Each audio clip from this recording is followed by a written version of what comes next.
کی آیا نمبر 19 اور 20 آج آپ کے سامنے ابھی تلاوت کی گئی ہے۔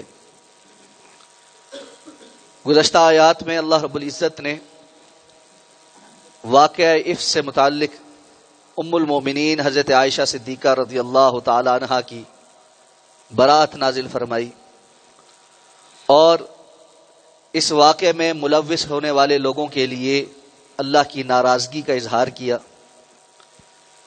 اہل ایمان میں سے جو لوگ اس پروپیگنڈے کا شکار ہو گئے ان کے لیے حد قذف جاری کی گئی اور ساتھ میں یہ بات واضح کر دی گئی کہ جب تم لوگوں نے یہ بات سنی تھی تو تمہیں یہ کہنا چاہیے تھا ما یکون لنا ان نتکلم بہذا، ہمارے لیے تو کسی طور یہ مناسب ہی نہیں کہ ہم اس کے بارے زبان درازی کریں۔ سبحانک ھذا بہتان عظیم، اللہ کی ذات پاک ہے اور یہ ایک بہت بڑا بہتان ہے۔ یعظکم اللہ ان تعودوا لمثلہ ابدا، اللہ تمہیں تنبیہ فرما رہے ہیں کہ تم اس جیسی بات کی طرف کبھی بھی دوبارہ واپس پلٹو، اور اللہ تعالیٰ تمہارے لیے اپنی آیات کو کھول کھول کر بیان کرتے ہیں اور اللہ بہت زیادہ علم اور حکمت والے ہیں۔ اب فرمایا کہ ان الذین یحبون ان تشیع الفاحشۃ فی الذین آمنوا، یقیناً وہ لوگ جو اس بات کو پسند کرتے ہیں کہ وہ اہل ایمان کے درمیان فحش چیزوں کو پروان چڑھائیں، عام کر دیں، لہم عذاب علیم فی الدنیا والآخرہ، ان کے لیے دنیا اور آخرت میں دردناک عذاب ہے۔ واللہ یعلم وانتم لا تعلمون، اور اللہ رب العزت جانتے ہیں جبکہ تم جاننے والے نہیں ہو۔ ولولا فضل اللہ علیکم ورحمتہ، اور اگر اللہ کا فضل اور اس کی رحمت شامل حال نہ ہوتی، وَأَنَّ اللَّهَ رَؤُوفٌ رَحِيمٌ، اور یقیناً اللہ تعالی بہت نرمی والا معاملہ کرنے والے، بار بار رحم کرنے والے۔ فرمایا وہ لوگ جو اہل ایمان میں فحاشی کو فروغ دینا چاہتے، فاحشہ عربی زبان میں بدکاری اور اس کے متعلقات سے متعلق سارے معنوں میں استعمال ہوتا، جس طرح قرآن مجید میں اللہ رب العزت نے ارشاد فرمایا ہے کہ لا تقربوا الزنا، تم زنا کے قریب بھی مت جاؤ۔ تو معلوم ہوا کہ بدکاری کے قریب لے جانے والے بھی کچھ عوامل ہوتے۔ اسی طرح فحاشی کے زمرے میں ہر وہ چیز آئے گی جو انسان کو بے راہ روی کی طرف اور بدکاری کی طرف لے جائے اور بالآخر انسان اس کا ارتکاب کرے۔ رسول اللہ صلی اللہ علیہ وسلم نے فرمایا کہ انسان کی آنکھ بھی زنا کرتی ہے، اس کے کان بھی زنا کرتے ہیں،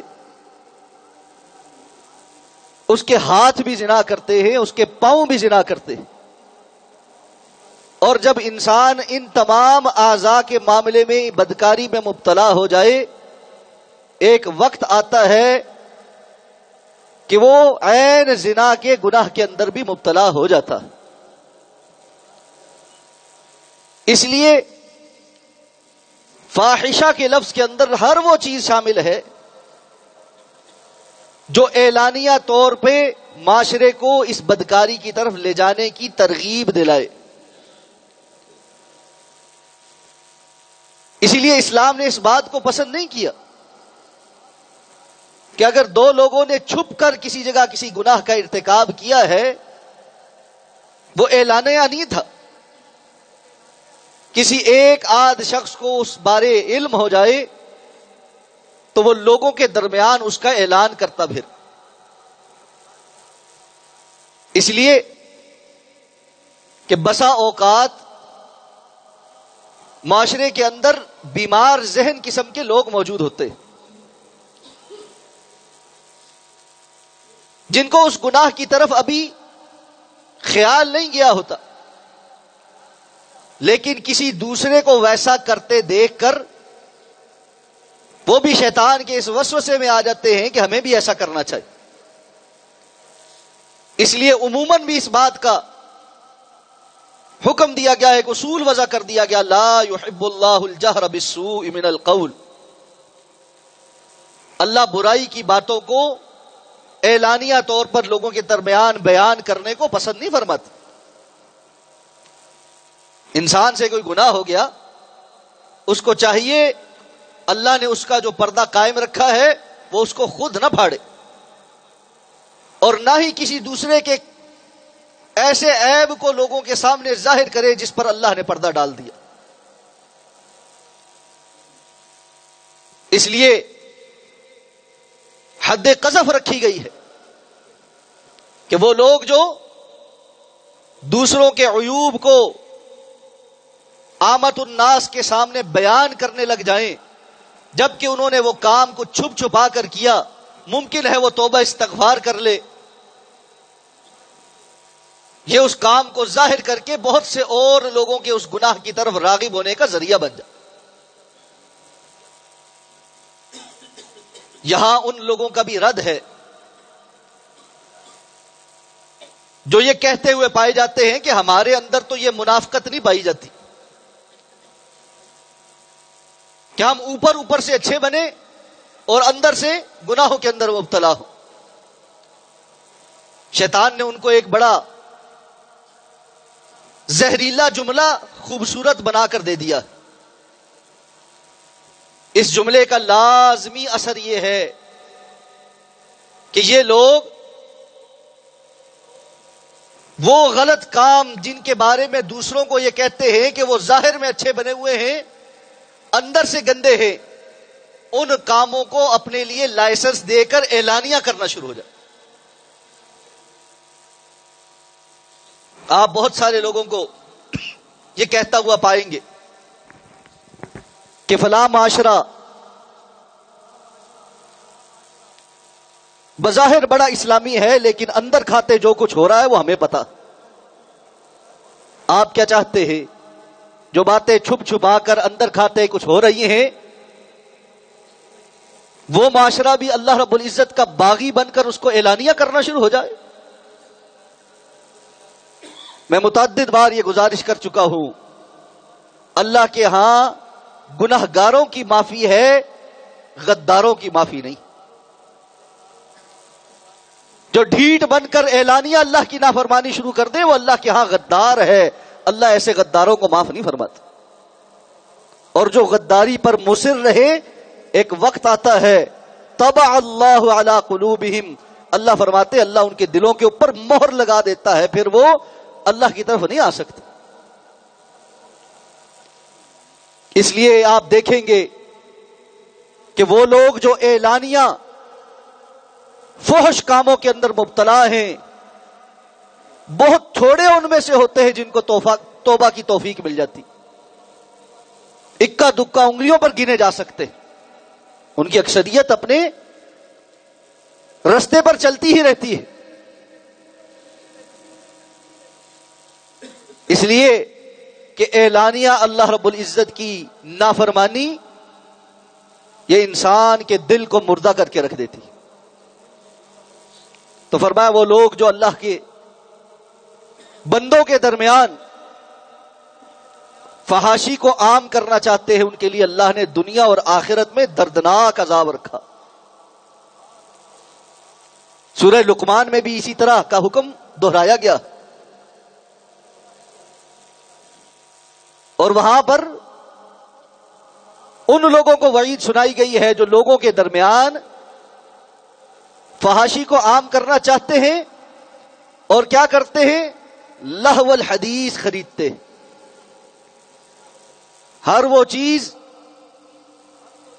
جو انٹرٹینمنٹ کے نام پر نوجوانوں کو، بچوں کو، بچیوں کو، بڑوں کو، بوڑھوں کو اپنی لپیٹ میں لے کر اللہ کے نام، اللہ کی یاد، نماز پڑھنے، اذکار کرنے، اللہ کی اطاعت اور فرما برداری کرنے سے غافل کر چکی. اور جس چیز پر اللہ نے دنیا اور آخرت کے دردناک عذاب کی وعید سنائی ہے، ہم نے اس کو انڈسٹری کا درجہ دے دیا. یہ کیا ہے؟ یہ انٹرٹینمنٹ انڈسٹری ہے. حکومتیں سپورٹ کر رہی ہیں. کہنے کو اسلامی جمہوریہ پاکستان ہے،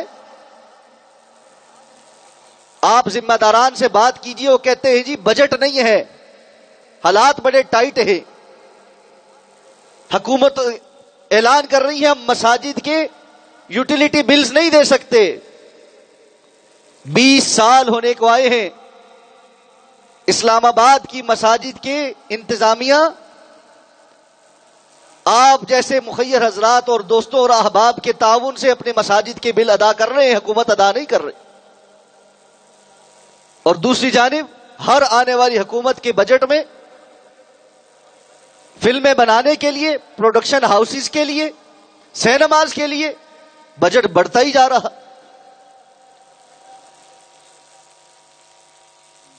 یہ جو اپنا حصہ اس فاحشہ کو عام کرنے میں ڈال رہا ہے، وہ اللہ رب العزت کے ہاں اپنے اس وعید کا، اللہ کی اس دھمکی کا کہ اللہ نے ان کو دنیا اور آخرت میں دردناک عذاب دینا ہے، خود تعین کر لے کہ کس کے حصے میں کتنی آتی ہے.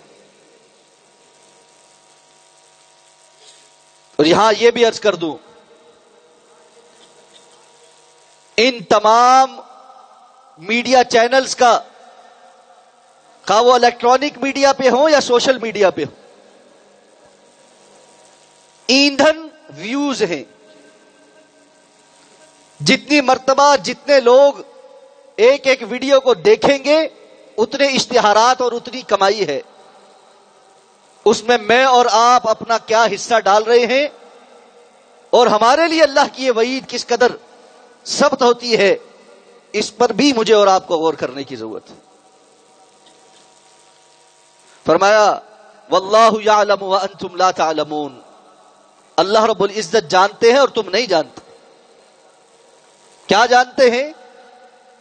کہ اللہ نے معاشروں کو پاک باز رکھنے کے لیے جو قوانین اور احکامات لاگو کیے ہیں ان کی حکمتیں کیا ہیں. اس زمانے میں بھی اور آج بھی منافقین کا ایک بہت بڑا ٹولہ تھا جو بظاہر مسلمان تھا، کلمہ پڑھتا تھا، لیکن بدکاری کی سزا کو ظالمانہ سزا کہتا تھا، حدود کو غیر انسانی سزائیں کہتا تھا. ان کے نزدیک سزائے موت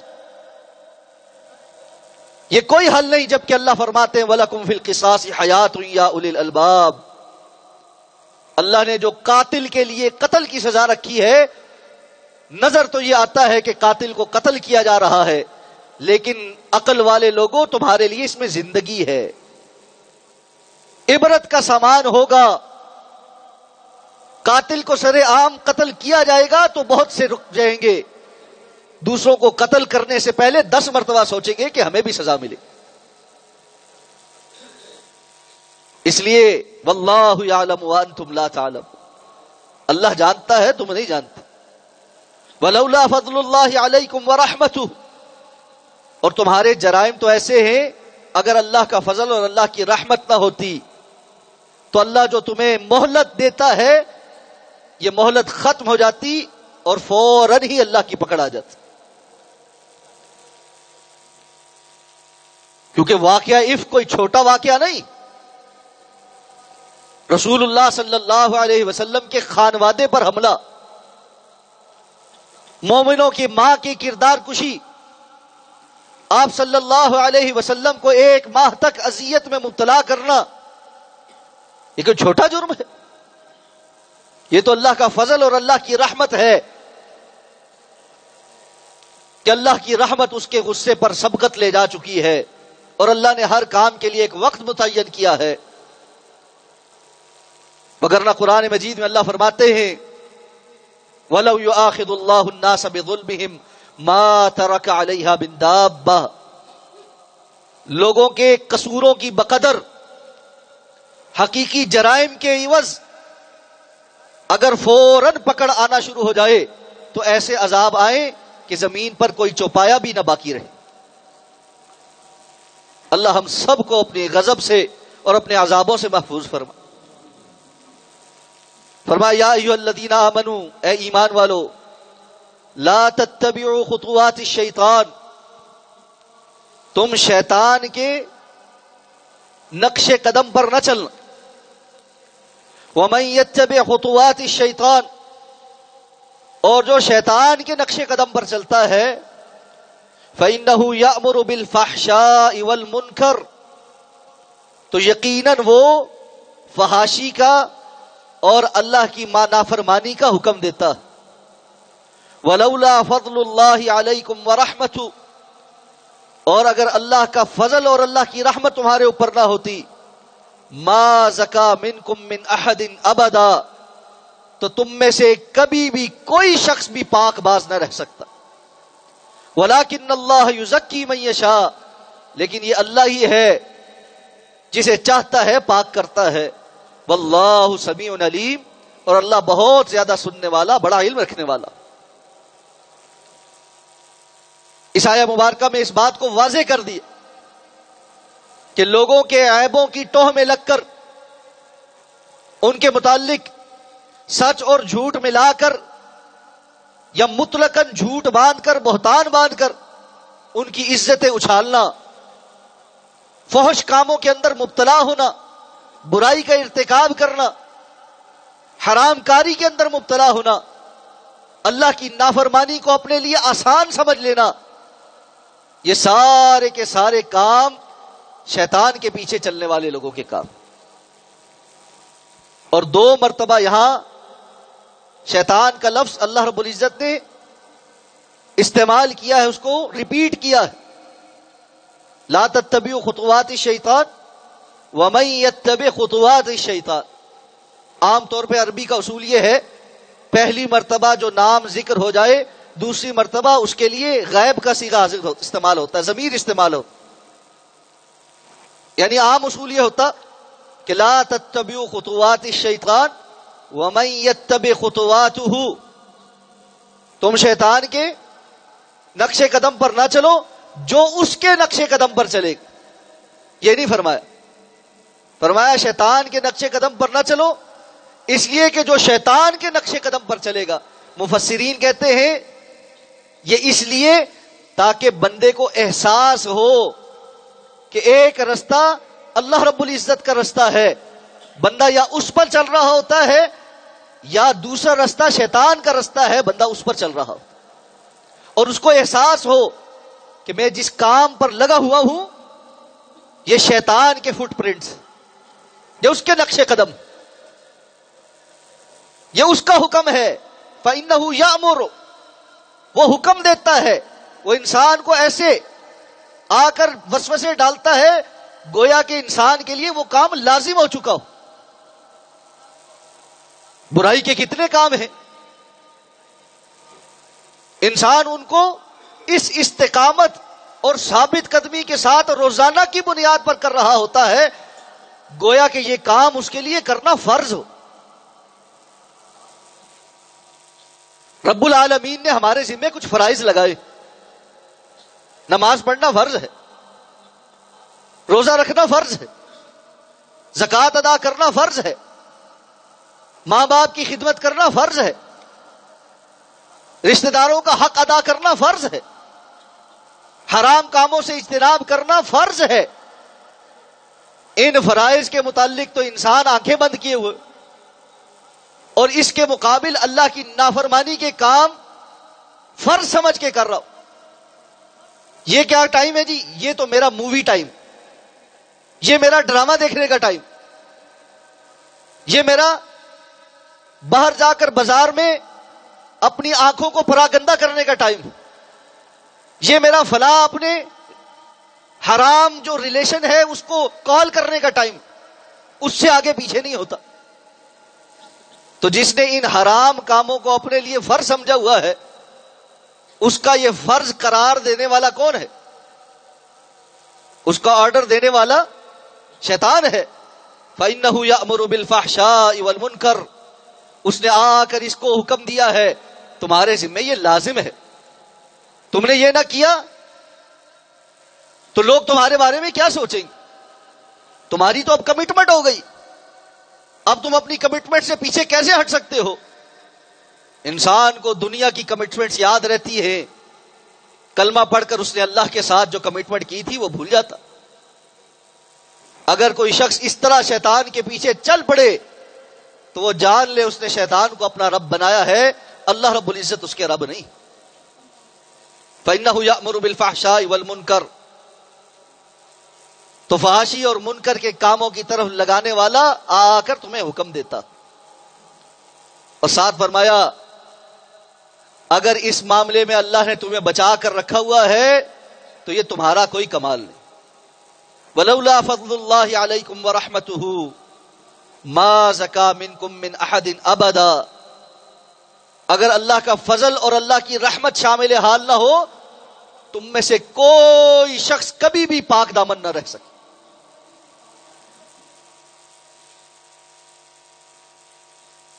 وہ لوگ جو اس واقعے کے اندر مبتلا نہیں ہوئے تھے، جن کو اللہ رب العزت نے واقعہ اف سے بچا لیا، ان کے ایمان سلامت رہے، ان کی توجہ دلائی جا رہی ہے کہ اگر تم اس معاملے میں بچے رہے تو یہ اللہ کے فضل سے ہوا، اللہ کی رحمت سے ہوا۔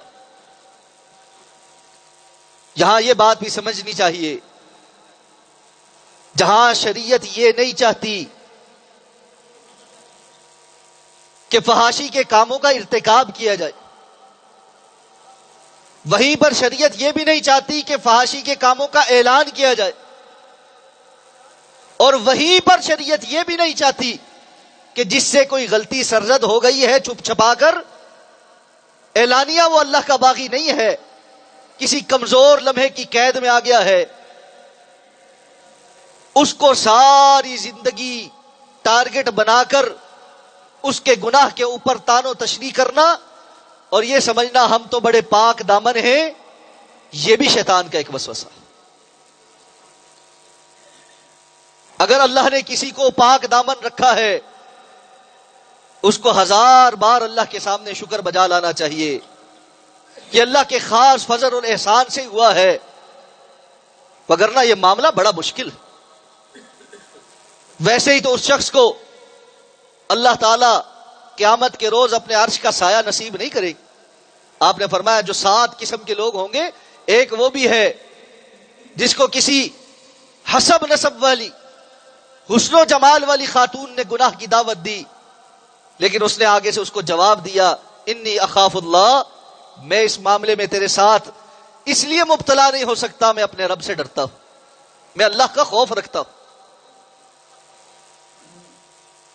اور بڑے ہی خوش قسمت لوگ ہیں کہ جن کو اللہ رب العزت نے یہ پاکیزگیاں عطا فرمائی ہوں۔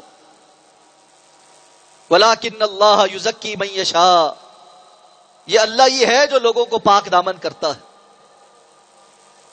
اس لیے پاک دامنی بھی وہ چیز ہے جو اللہ سے مانگنی پڑتی ہے۔ اللہ رب العزت قیمتی چیزیں انہیں عطا فرماتے ہیں جو آگے بڑھ کر ان کے حصول کے لیے اللہ کے سامنے اپنے آپ کو اہل ثابت کر۔ کتنے نوجوان بچے بچیاں ہیں میسیجز کر کے سوال پوچھتے ہیں، بار بار اس کا استفسار کرتے ہیں۔ میں حقیقت آپ کو بتاؤں، میڈیا کا ایک ایسا غلبہ ہے اور ایسا سیلاب ہے جن کے اندر بچے بچیاں بہتے چلے جا رہے ہیں، باوجود اس کے کہ ان کے دل سلیم ہیں، اللہ سے ڈرتے ہیں، خوف رکھتے ہیں، لیکن گناہ کی رغبت اور اس کے مواقع اور اس کی آسانیاں اتنی ہیں کہ اس کے اندر بہتے چلے جا رہے ہیں۔ روتے ہیں، پریشان ہو کر پوچھتے ہیں کیا ہمارے لیے توبہ کا کوئی رستہ ہے؟ ہم نے بہت راتیں غارت کر دی، ہم نے بہت دن ضائع کر دیے، کیا اب بھی کوئی توبہ کا رستہ ہے؟ میرے بیٹے اور بیٹیوں، بہنیں اور بھائیوں، اللہ کے ہاں کوئی دیر نہیں ہے، اب بھی وقت ہے۔ اور وہ ایک مرتبہ سچے دل سے نکلی ہوئی اس پکار کو کہ یا اللہ میری پچھلی ساری معاف کر دے، بڑی کوتاہی ہوگی، آئندہ نہیں کروں گا، اس پر سب کچھ معاف کر دیتا۔ سچے دل سے باوضو ہو کر 2 رکعتیں پڑھ کر اپنے رب کے سامنے بیٹھ کر اعلان کرو یا اللہ پیچھے بڑی کوتاہی ہو گئی، آئندہ کے لیے آپ سے توفیق مانگتا ہوں، پیچھے جو کچھ ہوا مجھے اس پر معاف کر دے، میں بڑا کمزور ہوں، میں بڑی کمزور ہوں، ہمارے اندر نیکی کرنے کی کوئی صلاحیت نہیں، کوئی توفیق نہیں، برائی سے بچنے کی کوئی طاقت نہیں سوائے اس کے جو آپ نے عطا فرمانی ہے۔ وَلَٰكِنَّ اللَّهَ يُزَكِّي مَن يَشَاءُ، یہ اللہ ہی ہے جو تزکیہ کرتا ہے، جو پاکیزگیاں عطا فرماتا ہے۔ یا اللہ ہمیں پاک فرما دے، ہمیں پاکیزہ زندگی عطا فرما دے۔ اللہم اکفنا بحلالک عن حرامک، یا اللہ اپنی حرام کردہ چیزوں کے مقابل اپنی حلال کردہ چیزیں ہمارے لیے کافی کر دے، اپنے سوا ہر کسی کی محتاجی سے ہمیں محفوظ فرما دے۔ یہ دعا اللہ کے رسول مانگا کرتے تھے۔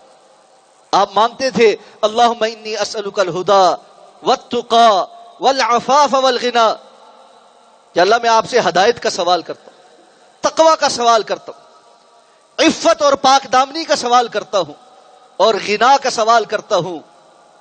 اپنے رب سے یہ باتیں مانگا کرے، اپنے رب کو یہ کہا کرے اللہم اغفر لی، اللہم طاہر قلبی، اللہم اغفر لی ذنبی وطاہر قلبی وحسن فرجی۔ آپ صلی اللہ علیہ وسلم نے جو دعا اس نوجوان کو دی تھی جس نے آ کر آپ سے بدکاری کی اجازت چاہی تھی، صحابہ نے اس کو ڈانٹا، آپ نے اس کو بڑی حکمت کے ساتھ سمجھایا، تمام محرم رشتوں کا تذکرہ کر کے آپ نے فرمایا کیا تم پسند کرو گے کہ کوئی تمہارے ان محرم رشتوں کے ساتھ بدکاری کرے؟ وہ ہر مرتبہ نہیں کہہ کر مزید سر جھکا دیتا، اس کو شرمندگی ہوئی۔ آپ صلی اللہ علیہ وسلم اس کو کہتے ہیں جب تم یہ پسند نہیں کرتے کہ کوئی تمہاری ماں، بہن، بیٹی اس کے ساتھ ایسا کرے تو لوگ بھی اپنی محرم رشتوں کے ساتھ اس قسم کے تعلق کو پسند نہیں کرتے۔ صحابہ کہتے ہیں جب وہ بہت پریشان ہوا اس معاملے میں، آپ نے اس کے دل پر ہاتھ رکھا اور اس کو دعا دی اللہم طہر قلبہ، اللہم اغفر ذنبہ وطہر قلبہ وحسن فرجہ۔ یا اللہ اس کے دل میں یہ جو گناہ کا خیال آیا ہے اس کو معاف فرما دے، اس کے دل کو پاکیزہ بنا دے اور اس کو اپنی عصمت کا حفاظت کرنے والا بنا دے۔ صحابہ کہتے ہیں ہم نے بعد میں دیکھا پورے مدینہ میں اس سے زیادہ حیادار انسان نظر نہیں آتا تھا۔ تو اپنے لیے دعا مانگنی چاہیے اللہم اغفر ذنوبنا وطہر قلوبنا وحسن فروجنا، اور اللہ سے یہ دعا مانگنی چاہیے اللہم آت نفسی تقواہا وزکیہا انت خیر من زکاہا، یا اللہ میرے نفس کے اندر اپنا تقوی پیدا فرما دے، وزکیہا انت خیر من زکاہا، اور میرے اس نفس کو پاک کر دے، آپ ہی ہیں سب سے بہتر وہ جو اس کو پاک کر سکتے ہیں، آپ کے علاوہ کوئی نہیں ہے جو اس کو پاک کر سکتے۔ اللہ کے رسول صلی اللہ علیہ وسلم یہ دعا مانگا کرتے تھے اللہم الہمنی رشدی وعذنی من شر نفسی، یا اللہ مجھے میری ہدایت عطا فرما، الہام کر دے میرے اندر میری ہدایت، وعذنی من شر نفسی، یا اللہ مجھے میرے نفس کی شر سے محفوظ فرما، میرے نفس کی جو شر ہے، اس کے جو تباہ کاریاں ہیں، اس کے جو کرتوت ہیں، مجھے اس سے معاف فرما دے، مجھے اس سے محفوظ فرما دے۔ آپ صلی اللہ علیہ وسلم دعا مانگا کرتے تھے اللہم رحمتک ارجو فلا تکلنی الی نفسی طرفت عین، یا اللہ میں آپ کی رحمت کا امیدوار ہوں، رحمتک ارجو، مجھے بڑی امید ہے آپ کی رحمت کی، مجھے چاہیے آپ کی رحمت، فلا تکلنی الی نفسی طرفت عین، مجھے میرے نفس کے حوالے پلک جھپکنے کے برابر بھی نہ کر، پلک جھپکنے کے برابر بھی اگر میں اپنے نفس کے حوالے کر دیا گیا مجھے اپنے ایمان کا کوئی بھروسہ نہیں۔ عطا ابن رباح کہتے تھے مجھے کوئی احد پہاڑ سونے کے اوپر امین بنا دے، چوکیدار بنا دے، مجھے اپنے ایمان کا ڈر نہیں ہے، لیکن مجھے کسی کالی کلوٹی لونڈی کے اوپر کوئی امین بنا دے، مجھے اپنے ایمان کا ڈر ہے۔ کہ آپ صلی اللہ علیہ وسلم نے فرمایا نہیں کہ میں اپنے بعد اپنی امت کے لیے سب سے خطرناک فتنہ جو چھوڑ کر جا رہا ہوں وہ عورت کا فتنہ؟ آج جس طرح عورت کو ایکسپوز کر دیا گیا، جس طرح خواتین کو گھروں سے باہر نکال دیا گیا، اور موبائلز پر اور ٹک ٹاکس نے اور سوشل میڈیا نے اور یوٹیوبر ہونے نے اور انسٹاگرامز نے ہمارے بچیوں کے جو حالات کر دیے، نہ بچوں کے ذمے کوئی ایمان باقی ہے، نہ بچیوں کے پاس کوئی ایمان باقی ہے۔ خدا را اپنے بچیوں کی حفاظت کیجیے، اس معاملے میں توجہ کیجیے، ان کی گرومنگ کیجیے، ان کے ساتھ ایک دوستانہ ماحول بنائیے، ان کو اچھے طریقے سے سمجھائیے۔ اگر آپ ماں باپ ہیں اور آپ کے بچے آپ سے دور ہیں، آپ کے گھر میں آپ کے بچوں کے ساتھ آپ کا دوستانہ تعلق نہیں ہے، تو یاد رکھیے آج سوشل میڈیا پر ہزاروں لوگ موجود ہیں دوستی کرنے کے لیے، اور وہ ان کو جو کچھ سکھائیں گے وہ جو ہے وہ بہت برے سودے، برے سودے۔